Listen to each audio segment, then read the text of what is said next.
Hi everyone, welcome to the Bootleg, a Tennessean high school football show talking about high school football in the Nashville area. I'm Tom Kreager, high school editor here at the Tennessean. That's Michael Murphy, the guru of high school sports. There's already a guru. The Tennessean guru. Thank you. Welcome week 4. We're finally out of August. Still hot. Still hot. We talked about it. I don't know how much that one day made of difference, but we're in September. Hot recruiting news. Yep. You like how I like this transition? That's a good transition.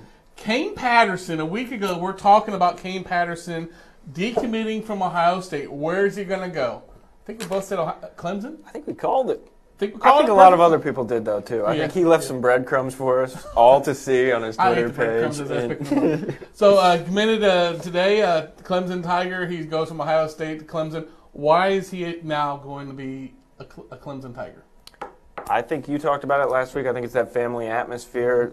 I think he's buying what Dabo's selling, and I think that was kind of always the case. And I read his tweet. It was kind of, it's crazy how God works sometimes, or whatever, however you want to call it. It's crazy how it works. He ended up there, and I think it was just right place, right time for Clemson. When he committed to Ohio State, we talked when he committed, and he told me that, hey, this was about family atmosphere, about the coaches. He really bought into everything, and then Urban happened. Urban Gate. We'll call it Urban Gate. Urban Gate. And I think right there, I think that was, since that was such a reason why he committed, I think that was a big reason. Not, he's not really said, but I think that's the reason why he decommitted. And then if you're looking for that as one of your requirements of a guy, a high character guy, and I think Dabo is that. I think that's the next person you go to. Yeah, I would think maybe he's the first person you'd go to. maybe. Especially in hindsight. Yeah.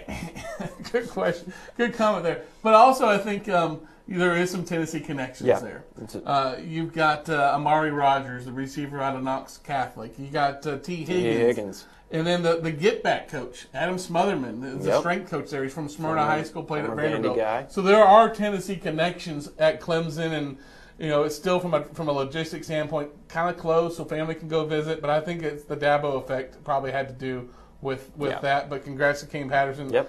Again, he was our number 1 on our Dandy Dozen, number 1 college prospect among what we believe in the Nashville area. Now, turning now to week 4, we got a heck of a game of the week, and I think if I would have told you this would be our game of the week for week 4, you would have said you're crazy. No way.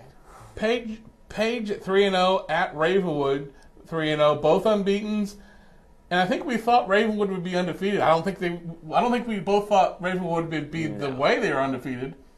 But Page, I don't think any of us saw that. Yeah, combined 6-0 record coming into this. Obviously, it's not a region game, so it's not huge in terms of the postseason and all that. But this is, when you talk about 3-0 teams, you did not think Page would be there. Yeah. And I think the main reason for that they are 3-0, they got a really good quarterback who's been very good this season. Cade Walker, he's a junior, 649 yards, 6 touchdowns through 3 games. They had a pretty good guy last year, Jacob Van Landingham. I don't think he was putting up this kind of numbers. He was a walk-on at Virginia Tech. Yep. So I think the quarterback play has been the main reason. And then you think about it, they lose a year ago. They lost Don Johnson, the running back. Physical runner. They haven't missed a beat there. But I tell you what, I saw them in the Jamboree, the Ruco Jamboree. And again, this goes to show you how vanilla teams are in these Jamborees. I was not impressed with what Page showed me in the Jamboree, but they have really turned it on, and now that it matters, now they're showing what they have, and they've got a team that's very competitive at the 5A level, and then you're playing a Ravenwood team that we thought they should be 3-0 at this point, but the way they've stayed at 3-0 undefeated, every week has been a fourth quarter comeback. They have trailed in the fourth quarter of all 3 games, including last week against Franklin. And those are all 3 against teams they should have beaten, right? Is it fair to say that? Centennial, Siegel, who was it last week? Franklin was, I thought that was a little bit of a toss-up, but at least on paper, they've been favored kind of heavily in each of these games, and for whatever reason, they're not getting started till the second half. But when it comes down to it, Brian Garcia kind of turns it on for them. I think he stirs he stirs the offense up. Yeah, we talked about Cade Walker. Ravenwood's got a pretty good quarterback too, Brian Garcia.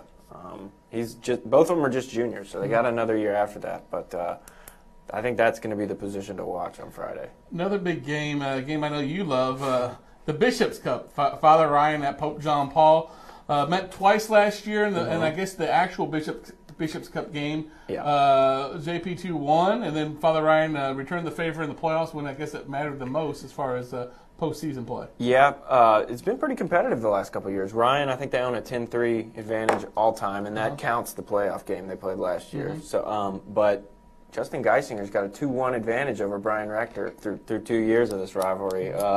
It's been competitive. I think it's going to be competitive Friday too. Similar seasons so far, both 2-1, both bad losses to Brentwood Academy. Another competitive game, a game that I think, no disrespect to their teams, the way they play, I think you'll understand this. I think defense will be optional at Fairview on Friday night when Waverly goes there. Waverly at Fairview, they combined to score 99 points a year ago when they met. See if they can crack that 100 mark. Waverly beat them 50-49. Waverly scored in the 40s. I think they've averaged about 42 this season. Fairview can put up a lot of points. This is a game where two offenses get on the field and just put up lots of yards and points, and be an interesting game. Yeah, obviously got the Mr. Football winner from last year. Gavin Stanfield. Transfer quarterback at Fairview, Brock Harris. He's been pretty proficient. I know I keep talking about quarterbacks, but I mean this game has got two good ones. Obviously Cam Harris-Lusk for Fairview. I'm with you. I think there's going to be a lot of points. Hope I'm not covering that one. And one more game I want to mention, Blackman at Smyrna. I know Cecil Joyce with the Daily News Journal will be there covering that for us. And 2-1 Smyrna, 3-0 Blackman. I think this is Blackman's first big test. Yeah, it's not quite as big since Smyrna. They're not unbeaten. They lost last week, but still, I would definitely agree with that. 6A school, similar size. Next week, or last week's games, week 3, kind of recapping. You were at Pearl. Pearl County beats Giles County in an offensive juggernaut of a game. Thoughts on that? Two good quarterbacks. I apologize, folks. Xavier Shepard, Bryce Wallace. I believe they accounted for 9 of the game's 13 total touchdowns, passing, throwing. Xavier Shepard had a 65-yard run. Bryce Wallace was throwing it all over the place. I think Pearl's just more of a solid team. And they get CPA this week, too. They too. got CPA. Mount Juliet, we're not going to talk about quarterbacks here. Mount Juliet, they stay unbeaten. They edged Lebanon last week. Their late score there. Defense, and that's what Trey Perry hangs his hat on. And they struggled at times. I think they had 5, 6, 7 turnovers, and he told me I don't know how many. They had so many turnovers. It was not a pretty game for Mount Juliet, but they found a way to win. Yeah, and Lebanon, that's kind of been the story for them. They've had trouble scoring points this year, but their defense is something to be reckoned with. Obviously, they got Zion Logue, Georgia committed defensive end. Much closer than that game has been in the past 4 or 5 years. All right. Big question that was asked on Twitter this last week. Why is Oakland hosting Republic this week? And, of course, Oakland's a 6A powerhouse. Usually make it to the semifinals, the finals the last several years under Kevin Creasy, playing Republic, which is a second-year charter school out of Nashville. They're a 1A school. And this isn't trying to demean Republic by any means. This is hey, you've got Goliath playing David, and it's not even really that because, I mean, it's just you're dealing with a very young second-year program playing probably one of the most experienced programs right now in the state. And why do you think that game's?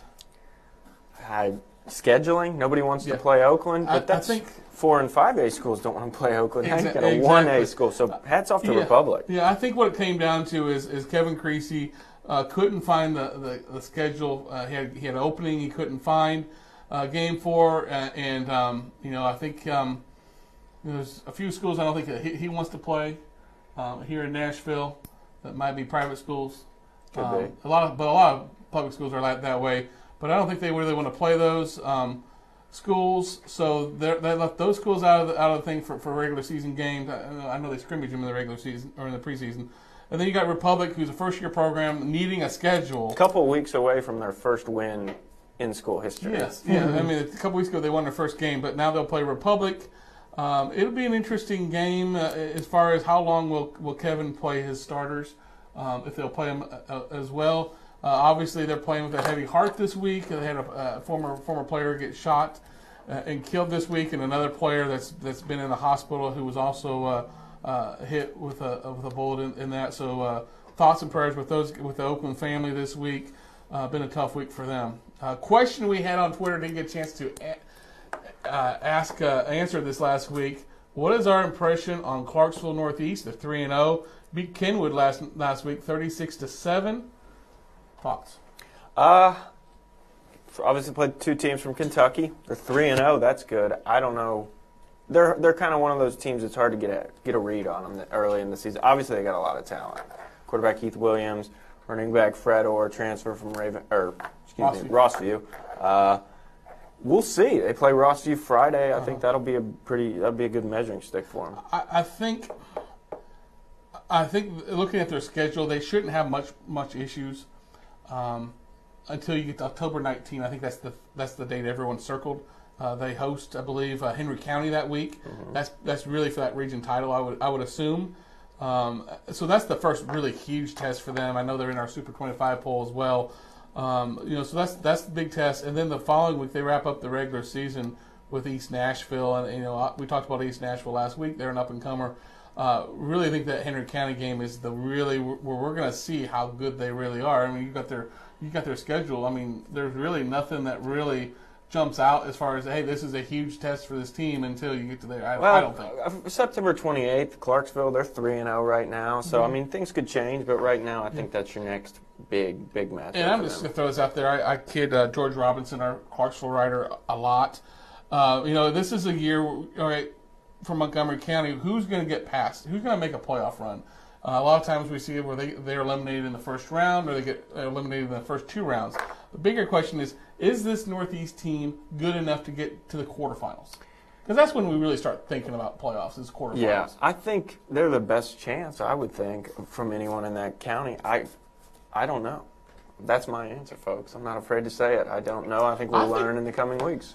The issue with it was I think they go more west in the playoffs. I think that's the issue. They're going to get matched up with more Memphis area teams. I think right away, which is a big kind of question of who's going to match up with them.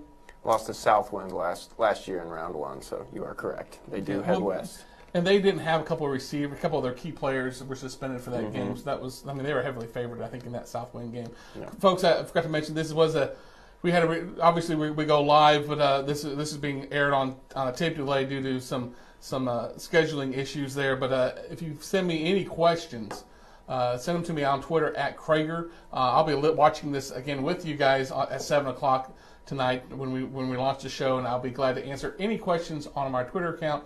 Again, that's at Kreager. It's Kreager. But that was an interesting question. I think this Northeast team is kind of like I said about East Nashville. I'm still waiting to see. On the fence. I'm on the fence right now. I think there's some potential. The Dillahay kid at linebacker is really good too. There's some potential here. I just wait to see them make that next step. Mm-hmm. Speaking of someone making a big step, yours truly, 164.1 points in our fantasy football league here. Wasn't that big of a step. Maybe a little step. First week that you're not running away with it. Yeah, that's true. I think you're waiting on finalizing some points there, so we don't know your exact points, but we think I might have made some room up. Big shout out this week, if I'm permitted to give a shout out, Lauren Brooks, our female kicker at Davidson Academy, gave me 12 points. I think that's the highest scoring kicker we've had. Yeah, 6 field goals, 6 point PATs and 2 field goals, 12 points. Keep it up, and of course I can't pick her the rest of the year, but big pick me up for my points. I think she'll be in the Inglewood Boston Terriers in the near future. May have to pick her first pick. So anyway, well, folks, that's it for this week of the Bootleg. We'll see you next week. This has been Michael Murphy. I'm Tom Kreager. We'll see you next week.